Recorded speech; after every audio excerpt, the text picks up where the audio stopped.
G'day, g'day, and what do you know? It's Thursday Sesh on Celtic Down Under. I'm your host Jared, and joining me is Willie. How you going, Willie? I'm going all right. I've had a bit of a disaster week, so I'm just looking forward to getting into the long weekend and getting a few days off to recharge my brain. Yeah, long weekend for us over this neck of the woods. So yeah, just that's why I'm as happy as a pig and you know what. So we're living the dream, mate. So yeah, well, morning, John, in the comments. Looky what we've got here. We have Jared. He's coming back for the first time in a long time. So let's get him in there. How you going, Jared? Hi, it took me 15 minutes just to get in here. Unlucky. Is this even working? Yes, it is, and we are live at the moment, Jared. So, Right. Fantastic. good to have you back, mate. How you been? Busy. You probably wouldn't remember because it's been so long, but the background's different because I've moved house and I quit my job and got a new job and everything has completely changed. Same dog, There you go. but Put everything brand new. else is different. That's the main thing. As long as the dog's there, that's all that matters. Same position, just the couch isn't behind me now. I'm actually on the couch.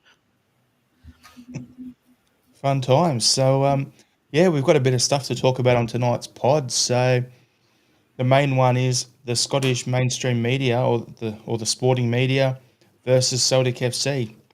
There's been some absolute rubbish being said this week, particularly in a Daily Mail article. So, yeah, I want to go through that into a bit, and then we'll tee off on journalism for a little bit, and then yeah, just roll with it through the rest of the show. So yeah, thanks everyone for tuning in. So yeah, basically this Daily Mail. I'm going to get the article up on my phone here because to get some exact quotes. So Daily Mail article is so the headline is sorry Brendan, but this is going to be the most tedious treble of all time. Now I read that and I just started laughing. And the reason for it is you're constantly getting people in the mainstream media, people in the red tops, whatever, saying, oh, Celtic winning so much is bad for Scottish football and that Celtic winning another treble must be boring for the fans. And I'm just looking at this going, these people don't know what they're talking about. So, like, realistically, I can go through the article in a bit more depth later on, but I just want to get a general feel. Like, Willie, when you see headlines like that, what do you think? I just think this has to be the dumbest hot take I've read in a very, very long time. I mean, a treble in football in any environment is an extremely difficult thing to do. To label it as tedious is just it's just terrible from that journalist. It's a star. She's coming to introduce herself. But the only thing this journalist has done, he's just outed himself as a Hun and a bitter one at that, and show that he's let his personal feelings get in the way of his professionalism. Like this, we're about to set a world record here. You can't turn around and say setting a world record for nine trebles is tedious. Like it's just foolish. It's just the guy's just had a massive tantrum, thrown all his toys at the pram because it's not what he wants. Well, that's a you issue to go and publish it in a national newspaper. Just you've made yourself look rather foolish, like and a sore loser at that. Yeah, just on one thing, Willie, you were giving Gargamel vibes off just there when the cat was in the screen, you was patting it there, and I'm just like, here we go, had to say it. But yeah, just Jared, what's your thoughts when you see that sort of thing? Because yeah, it's just a bit of a joke, really. Okay, so one, my coaching brain goes off and it's like, we haven't won a treble yet. Like I'm pretty sure the league is locked in, and Aberdeen aren't on great form, but we still have to win that game. We haven't won one yet, so let's not forget that. Like we like show some respect to the other teams that are not as good as us. Um, but it's like, what does he mean by that? Like we had the thing wrapped up months ago. Would it have been less tedious if we had won in January, February? Or have we made it less tedious by dropping a few points, having Rangers beat us twice? That seems more interesting than if we had just wrapped it up a couple of like. What does he actually mean? He doesn't make any points. Okay, I'll give you the points now. That's perfect little segue there, Jared, because This is the part. Like, I wanted to name. Now we're past 5 minutes, and I can actually say what I want to say without popping this with the swearing thing. Right. This article was written by someone called Callum Crowe. I wanted to name this episode "Who the fuck is Callum Crowe?" That's what I wanted to name the show, right? But then I'm giving him daylight. So basically, when you scroll through, he talks waffles on a lot. Talk about Brendan post match against St Johnson and all this sort of rubbish, right? But then he gets to the point where I'm scrolling down to it. So yeah, his main thing is saying when and if Celtic go on and complete what would be their sixth treble in 9 years, and Rodgers stands alone as the only manager to do it 3 times, where would the team and season rank in the club's history? He goes, before people start falling over themselves to mention Rodgers in the same breath as the iconic figures like Dutcher Steen, a degree of context and perspective is required. Because in truth, this is shaping up to be one of the most boring and uninspiring trebles any team has ever accomplished. I can just put those hunties right into me. I'm loving it. So he goes, it sounds harsh or misplaced. Consider this. In 4 old firm, so Glasgow Derby games, Celtic have only won once inside the 90 minutes. So he carries on about those results. Only a fortnight ago, Celtic lost a league match to St Johnson. Should they win their 5 remaining league matches, and that's a big if, it would put them on track to finish the season with 96 points. Even if they achieve that, it would still be a long way short of Rodgers' 106 points in his first season when he got the invincible treble. So he's comparing this season to that team to this team, right? He goes, it would fall short of the 99 points won by Ange Postecoglou in his second season when they got the treble. So we're 3 points short of that team. Like, what's the thing here? I went back and had a look at when they've won trebles. 2 trebles Rangers have had, where they've had more than that many points. More than 99 points. So what's he talking about? Oh, there's 2 that I could find. I could be wrong. But then he goes on further. And he goes, no one to be able to take away that that if Rodgers does indeed become the first manager to accomplish the treble 3 times. But he's saying this. But could anyone seriously argue Celtic team to be one of the finest in the club's history? No, not even in the best. It's not even the best Celtic team of the 2 Rodgers eras. Then he carries on some more, a bunch of crap.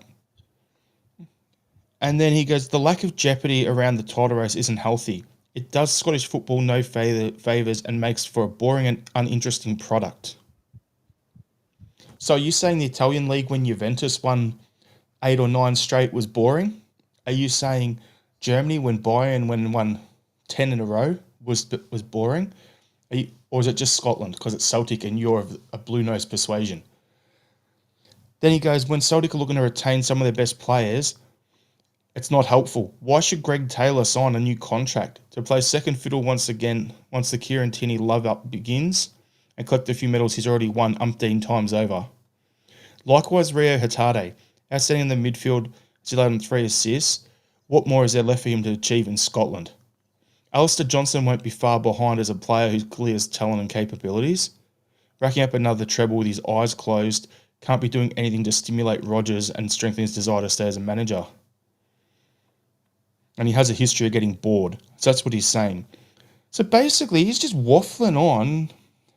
He's been sniffing a bit of glue, basically. So he's gone off on a bunch of tangents. So you don't see this sort of lazy journalism happening in other countries.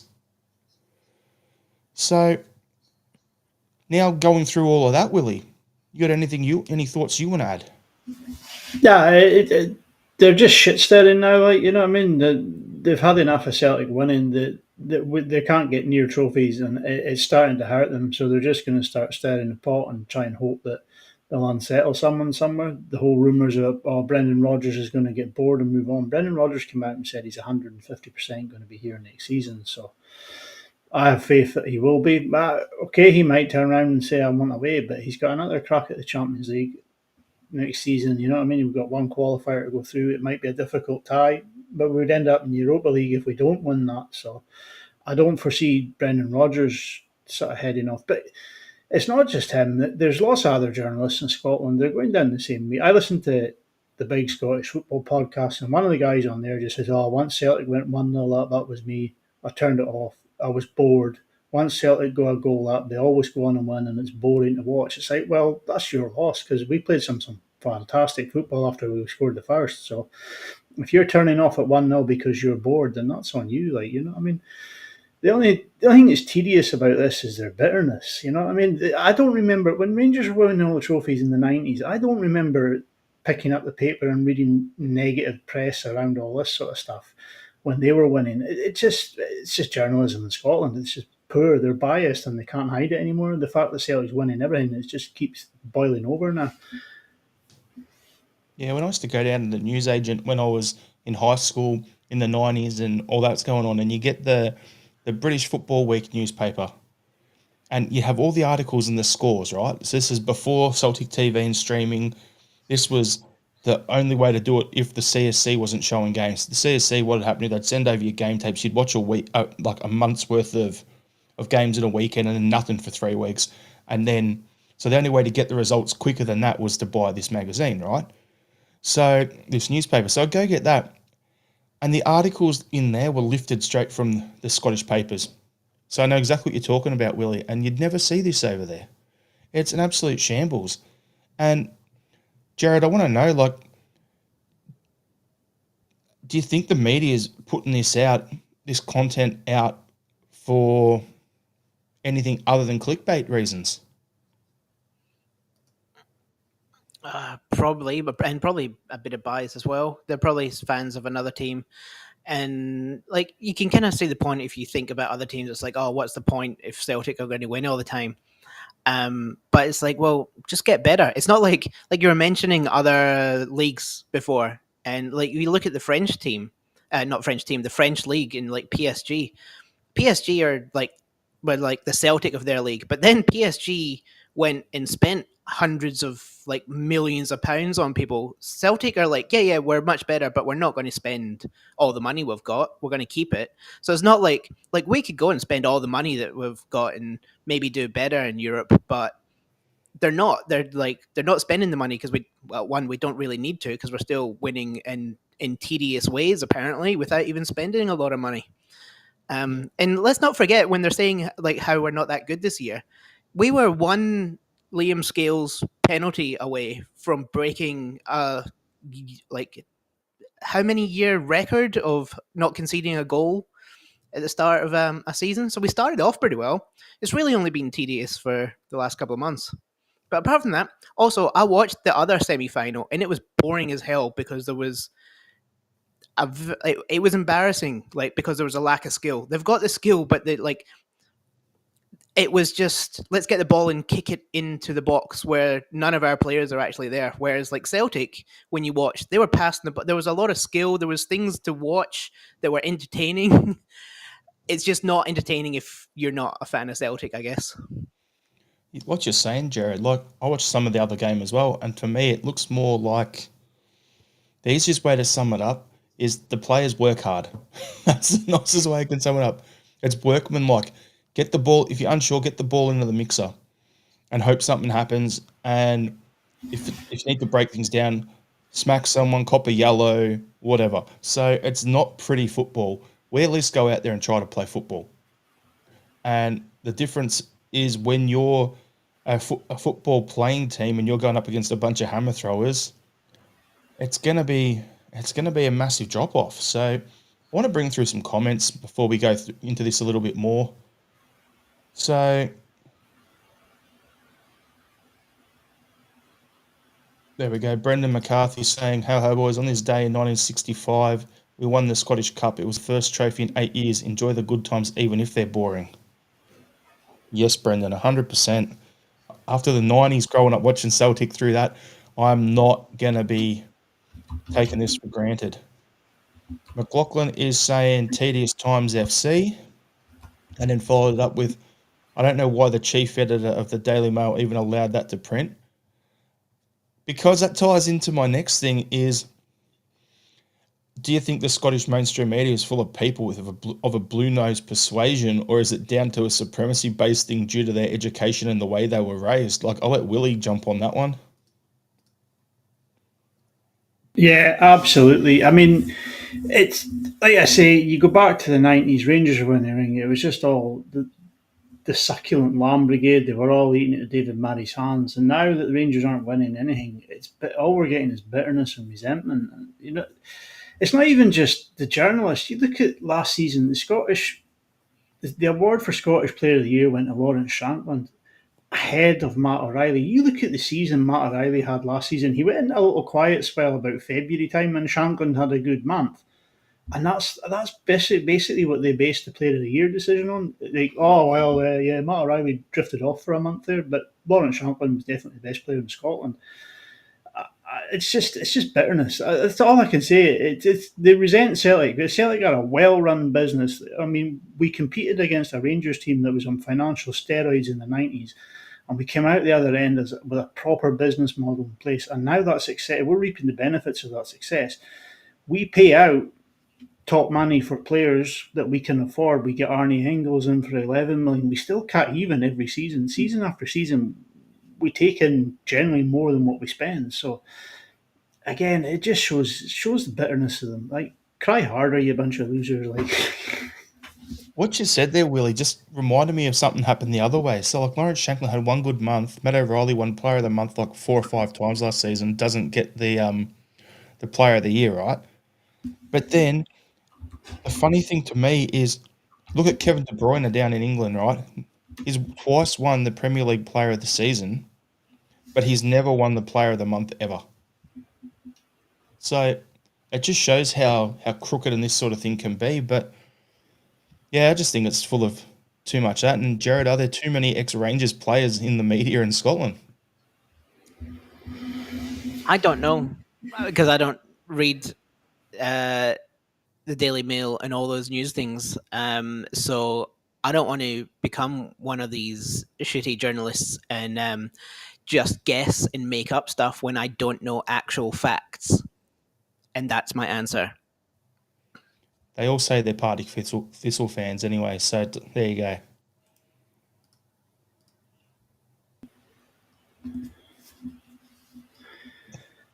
go. Good. I'll just read in the comments here quickly. I'll bring up a few more. So, Undiluted7 is saying, I heard the Munich papers got bored with Bayern 2.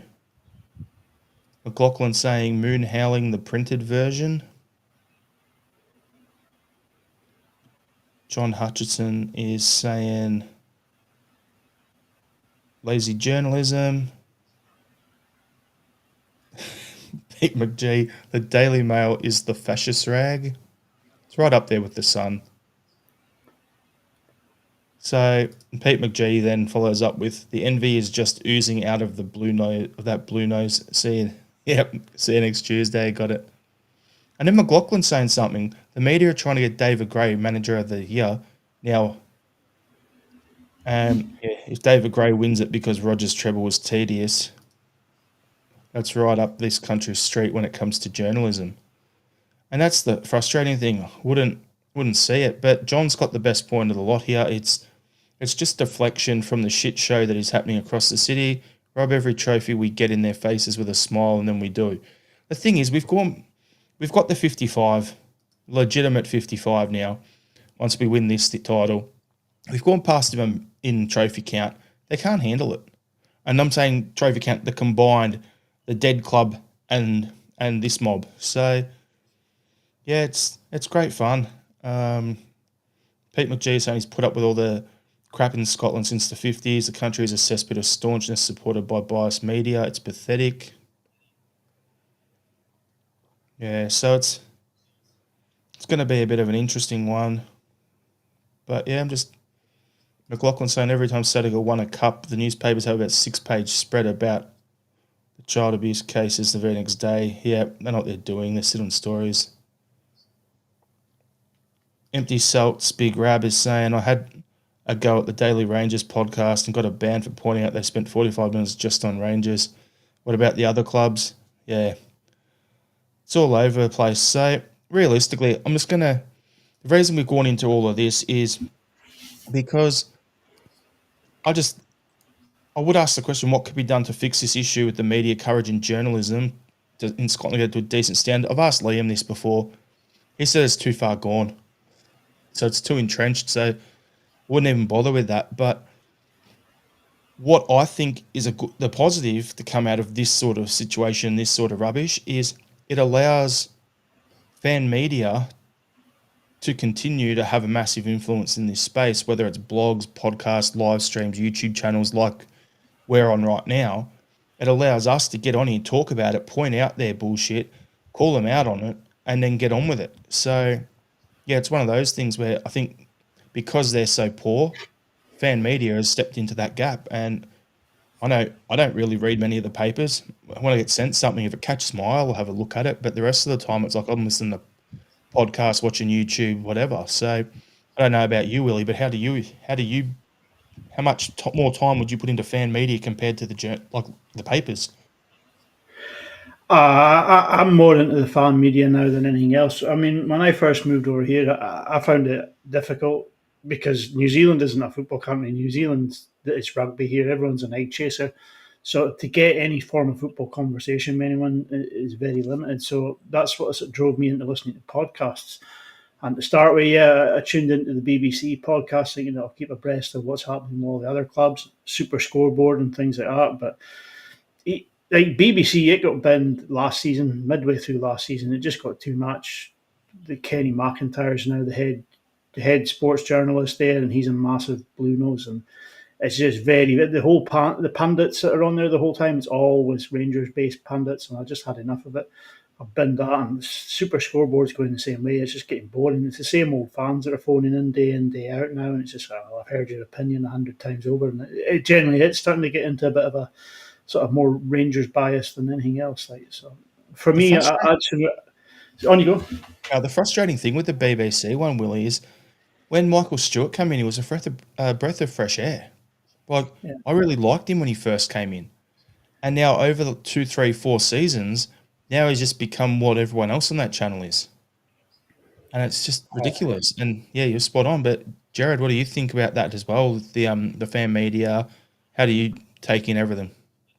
Well, like I said before, I don't look at the newspapers. Like, if I Google Celtic news, and a bunch of stuff comes up, the first one I go to is 67 Hail Hail, because like they're not completely biased towards Celtic, but they actually give like good, accurate news. So I avoid any of like the Daily Record or Sun or any of the actual media. I don't even bother looking at it. Same with like Celtic Way. I'll look at some of their articles.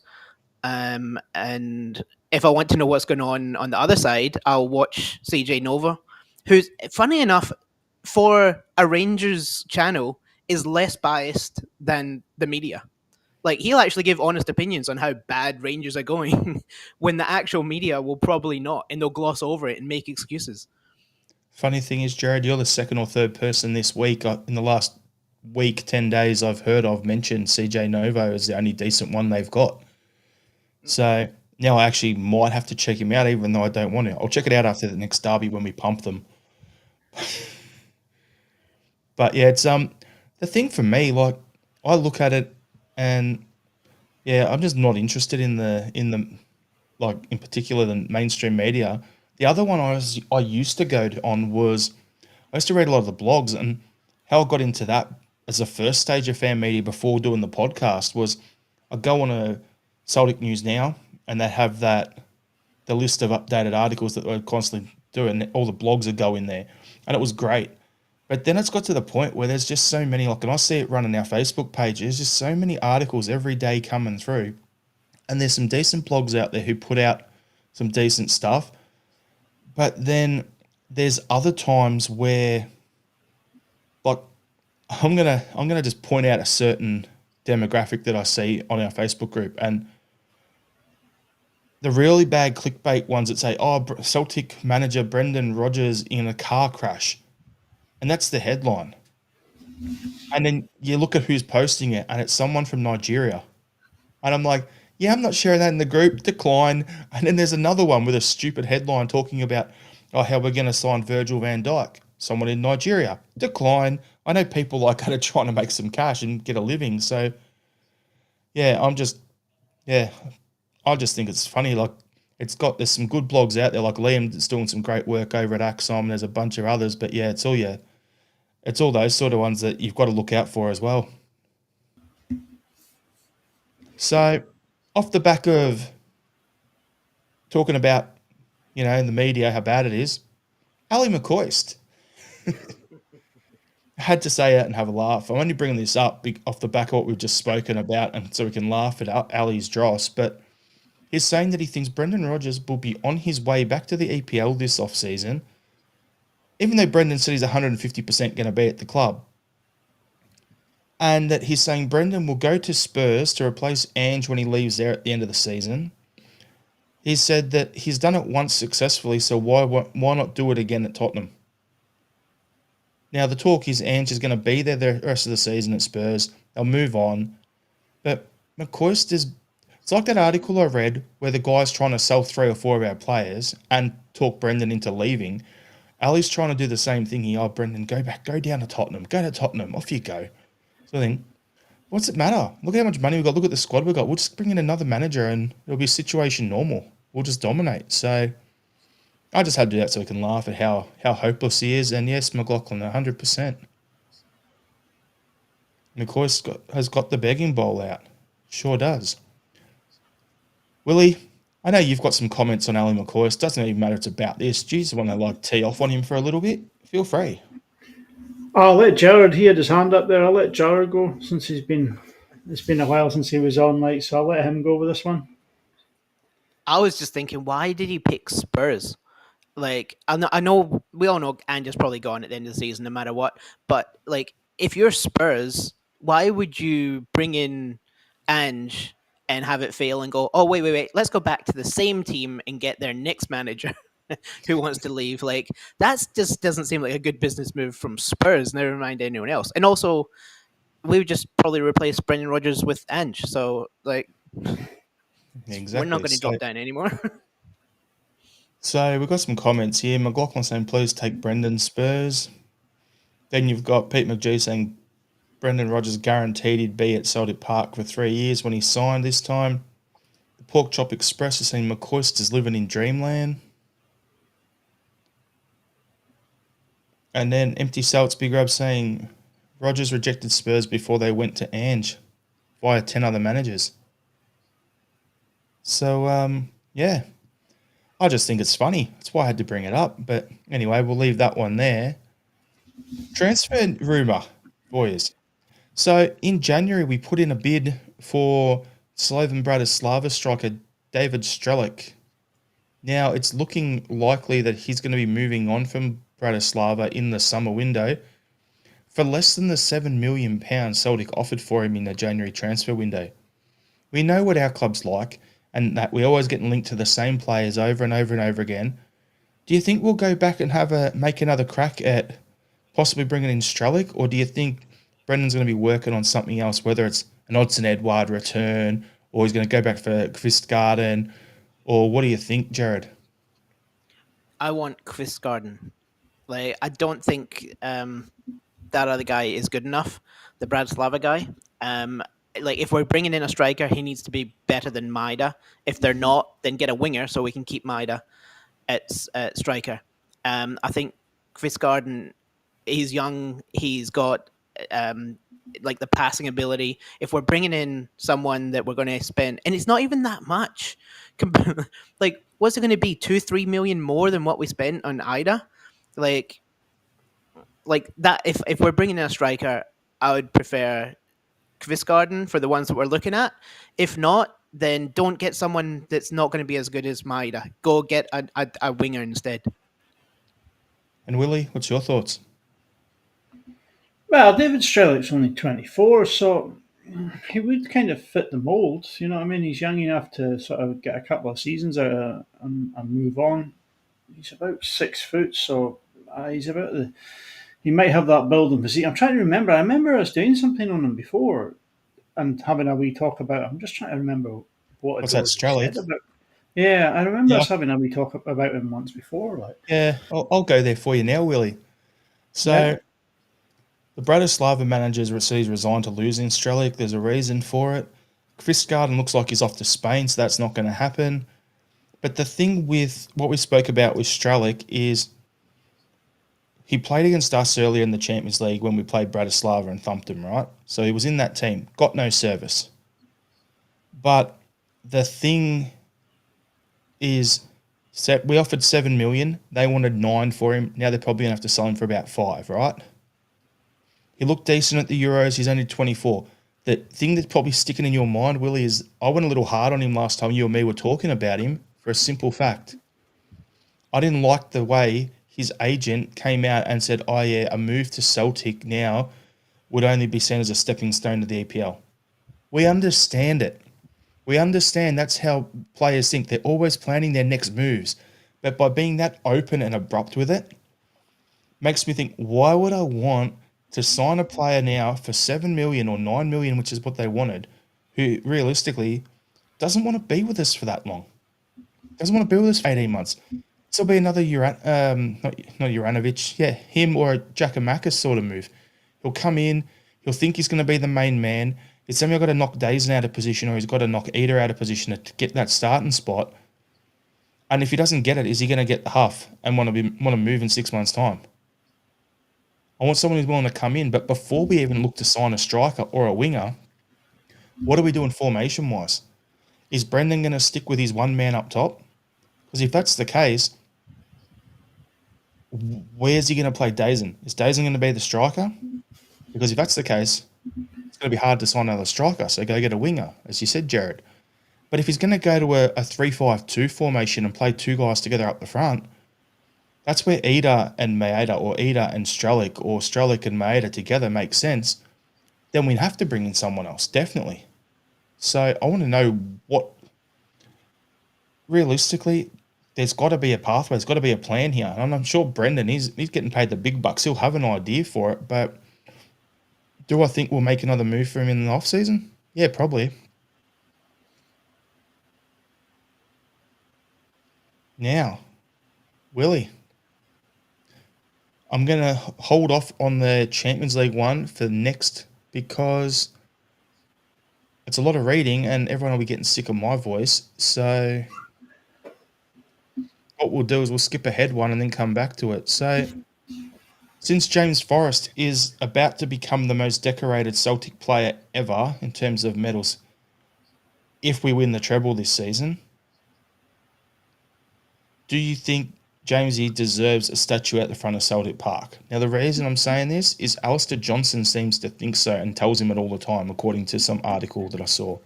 What do you think, Willie? Not right now, but I think, I don't know, 20, 30 years down the line, you might look back, people might look back on him more fondly than they look upon him, sort of, they have done over his playing career. The guy doesn't even have a chant. It's a bit of a shame on him, like, you know what I mean? But yeah, he would deserve it in years to come. I mean, when you become the most decorated player at a club, then that's not a small feat. Like, that's a major thing. Like, you know what I mean? I just don't think it would be the right time to do it now. I think if I was going to be putting statues up, I would put one. Hold up, that's my next question. Oh. Hold up on that one, Willie, so that you got others you'd do before that. Yeah. Yeah, we'll go through that in a second. Jared, what do you think? Look, I'd like to caveat this by saying I love Jamesy Forrest, but it's kind of like the LeBron James. Like, he's most decorated because he's just been there a long time. Like, has he been one of the best? I'd say above average, like, but not that upper echelon sort of Celtic player. Like, I just like a solid, like a 4-star, not a 5-star. And the reason, it's just longevity over actual, like, just being an absolute superstar. So my thoughts on this is pretty simple, right? And what it is that there's other people who deserve a statue outside of Celtic Park first, like you were saying, Willie. Fergus McCann being the first one on my list. And there it is, Pete McGee, straight on in the comments. We need a statue of the Bunnet first before anyone else. 100%. Fergus needs a statue. Then we can go through everyone else the rest of the way and figure out who gets it. Now, If Jamesy gets a statue though, where would I put it? Would you put it at Celtic Park? Or because he's such a low profile hidden player, would you put it at Lennoxtown, where it's hidden away from everyone and no one can get to it? That's what I'd be doing, because he's come through the academy into the first team and is the most decorated person. So put this in, rather than putting it out the front on the Celtic way, if he's going to get a statue, put it out there. Put one where it can be something inspiring for the young kids. So is the academy at Barrowfield? Put it there.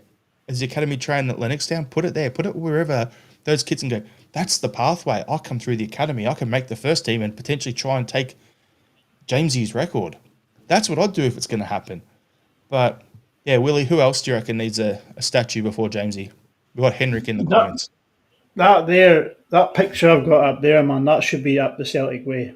All 11 of them the whole way up. As the coaches and the players come up in the bus, or the fans walk up there, they walk past all 11 of the Lions. I think that should be the one that they do. But as you say, the Bennett deserves one next. I would say Fergus McCann next, and then I would look to do that up the Celtic way. I mean, so we 2 a season though. Hey, happy days. Look at him. Yeah, so you got anything to add, Jared?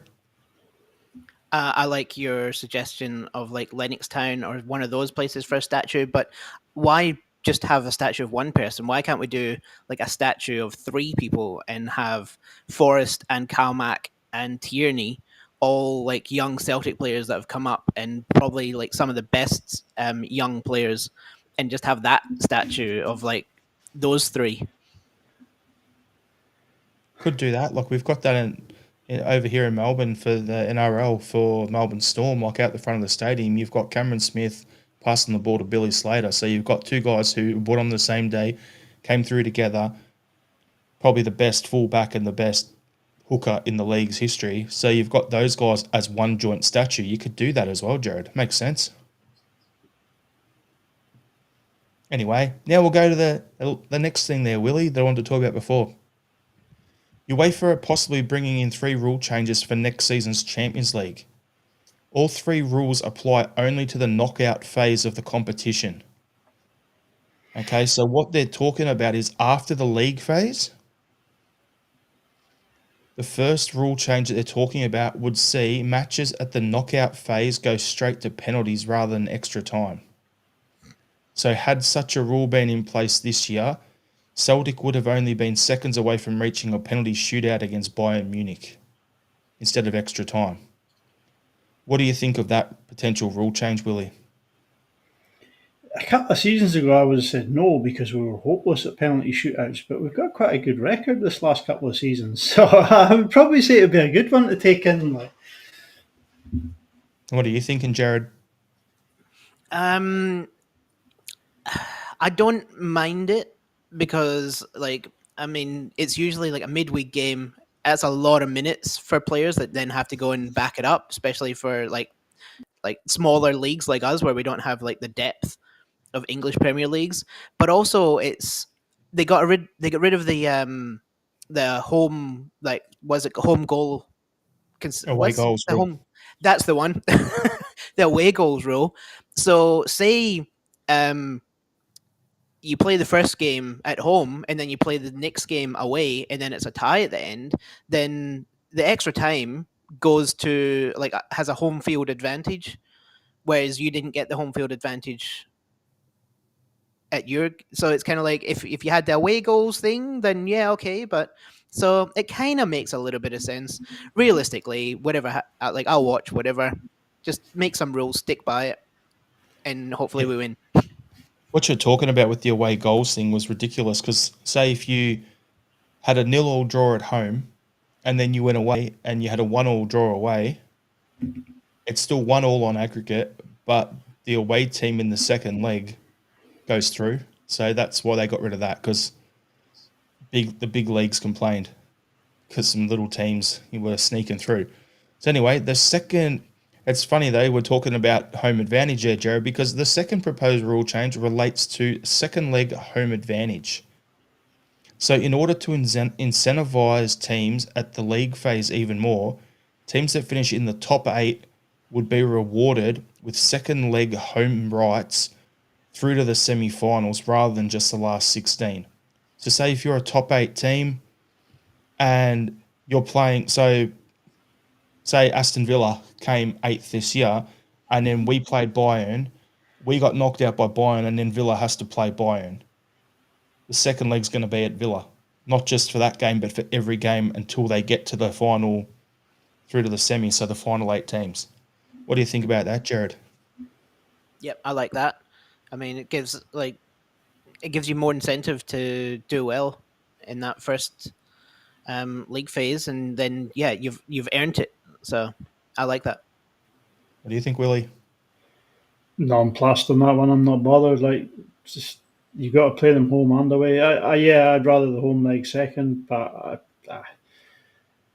yeah, why not? Like, The old shock and awe thing, though, if you're playing away from, so if you're playing at home first leg, and they're thinking, oh, yeah, it doesn't matter because we're going to be at home for the second leg and any potential penalty shootouts. What happens? Smack them early. Try and make it a bit difficult for them. But anyway, I'm not too fussed either way. The last rule change, which I am not a fan of, is a further rule change could reinstate country protection. So in other words, making it impossible for clubs from the same country to meet each other before the quarterfinals.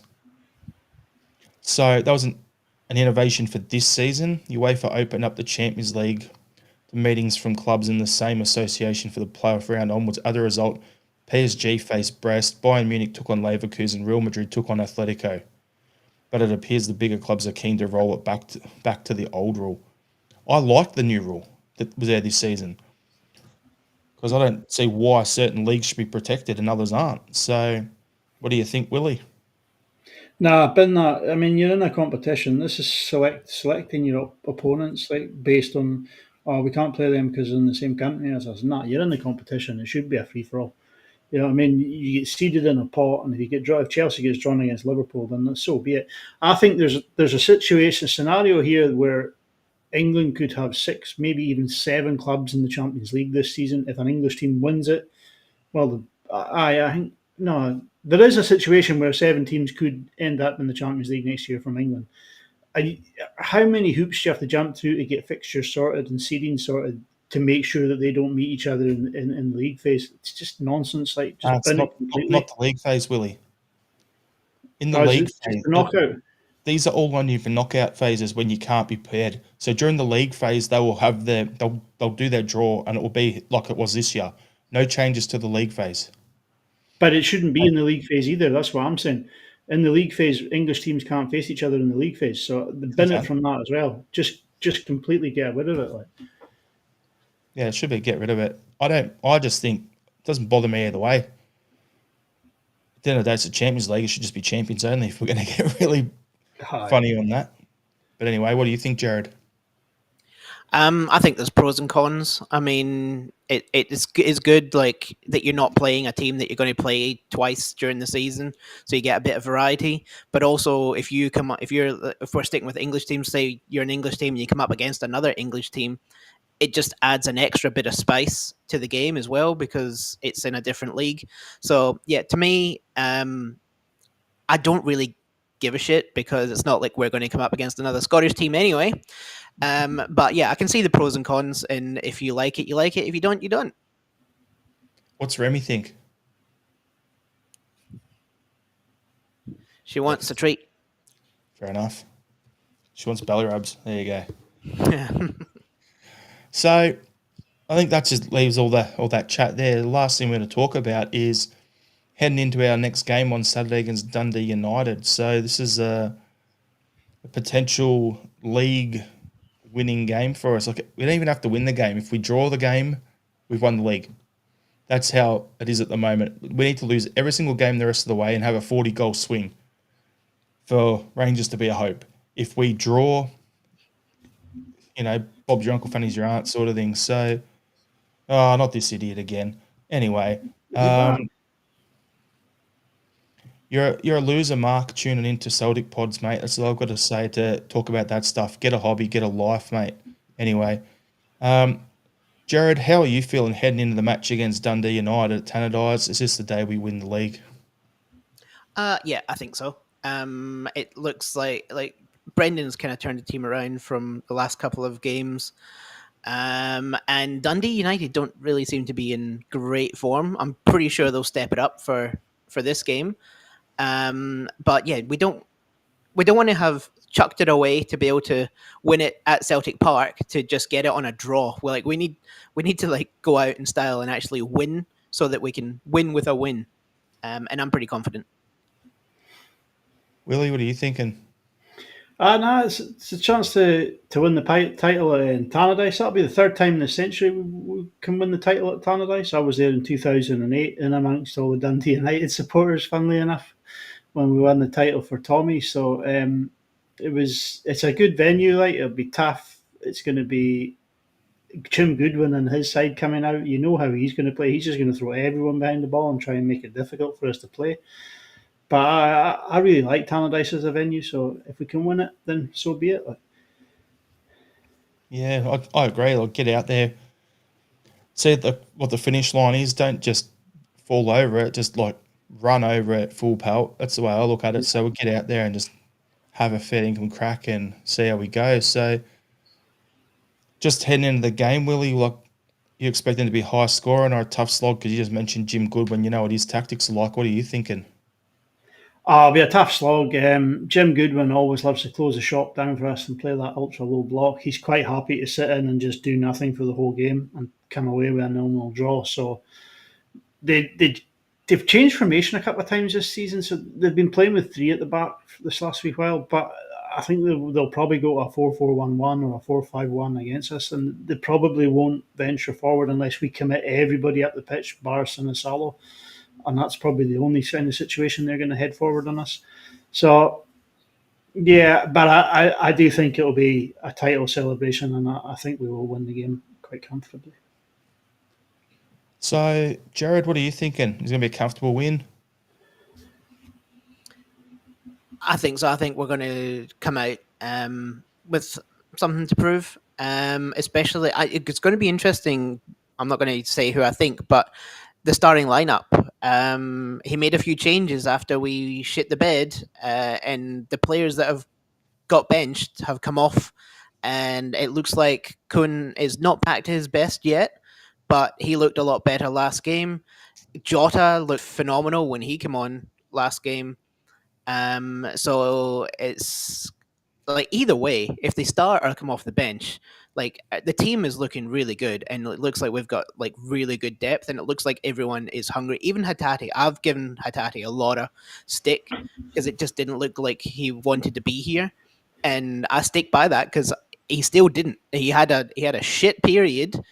But the last couple of games, he looks like the Hatate of a few years ago, and that should scare the shit out of Dundee United fans. Not just them, but the following week at Ibrox. If he's in this sort of mood and he's been in it for 3 or 4 weeks, forget it. He'll be unplayable there. But yeah, it's one of those ones where you're talking about the two guys whose shirts you absolutely rock all the time, Jared. You've got Jota, you've got your boy Kun there.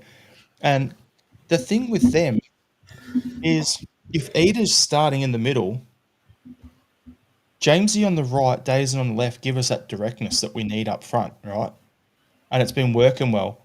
And then having those two in Jota and Kun coming off the bench is just like an unbelievable luxury there to have. But at the same time, if we put Maeda back in the middle, out of the two wingers that are on the bench here in Kun and Jota, who's the most unlucky to have been dropped back to the bench in that situation? It's Jota. Kun's been off form for the best part of a month, 6 weeks. It's Jota who would be coming. The way I look at it is he'd be coming back in and he'd be playing. I'd be keeping Jamesy out on the right, and I'd be putting Jota on the left and putting Maeda through the middle. So there's plenty of options and ways we can do this. So it's going to be an interesting one to see what Brendan does. And Pete McGee's saying it here, like, for the first time in ages, I can't begin to guess the starting 11. When we do it, it's going to just be taking a punt. Like, I don't expect to get it right. So, yeah, it's going to be an interesting one. So, Willie, what's your expected starting lineup and your score prediction? Starting lineup for me will be Sinisalo, AJ, CCV, Scales, and Taylor in the back four. Engels, McGregor, Hatati in midfield. Forrest, Jota, and Maeda as the front three. And I reckon we'll win 3-0. Jared, what are you thinking? Right. Well, Sinisalo, AJ, CCV. My what I think Brendan's going to go with what I want to go with are two different things. I think he's probably going to stick with Scales just for because he's been paired with CCV. I would love to see. I just completely forgot his name. Who am I thinking of? What, Trusty? Trusty. McGrory. I'd love to see Trusty getting a shot again because I don't think he'd done that much wrong. And Taylor, again, I would prefer Schlupp, but this is all back stage things. I think because Taylor's back in, Schlupp's probably gone. So yeah, Taylor. Same midfield. Kalmak, Hatate, Engels. Up front, that's the hardest part. Like I would go. All right, against this team, I would go Maida, Ida, and Jota. Bringing Jamesy off the bench. I just think if they are going to sit back, Jota is the best winger that we've got for a team that's going to sit back because he will run around them and he will still get ball. He doesn't need open field chasing down the ball. He can play in small spaces and still get those crosses in.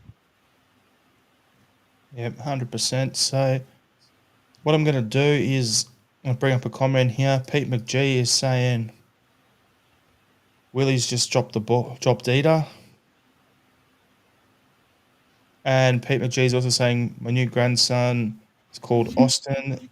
Congratulations to your family. Congratulations. Yeah, Pete, and to yourself. Like, great news, and hope Austin is looking great in the hoops when you get some of that gear onto him. So happy days.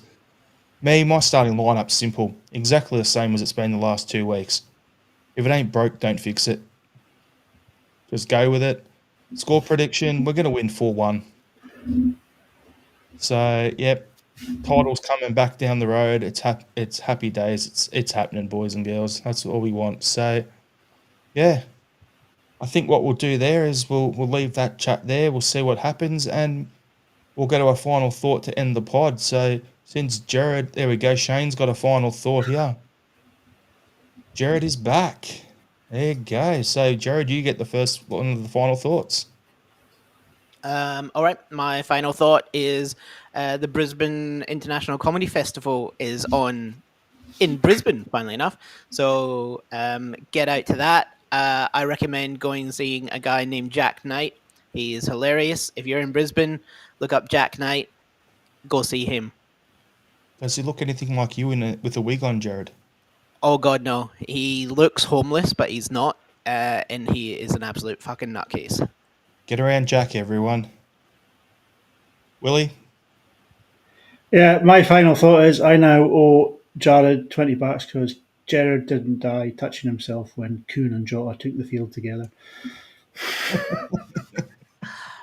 Oh, brilliant. Not yet. Wait till the real Kun and the real Jota and Maida take the field. Oh my God. When they're all in form at one time, you will never see me again. I'll be so dehydrated. That South Park meme is going to be in circulation, and we'll crop your face onto it, Jared, and everything.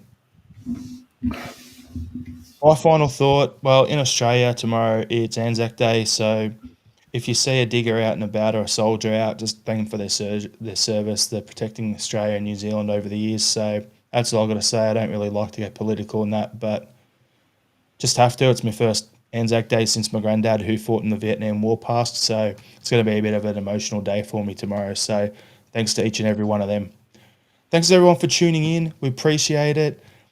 See you all on Monday's Pot Noodle when I can say hail champions. Like it's gonna happen.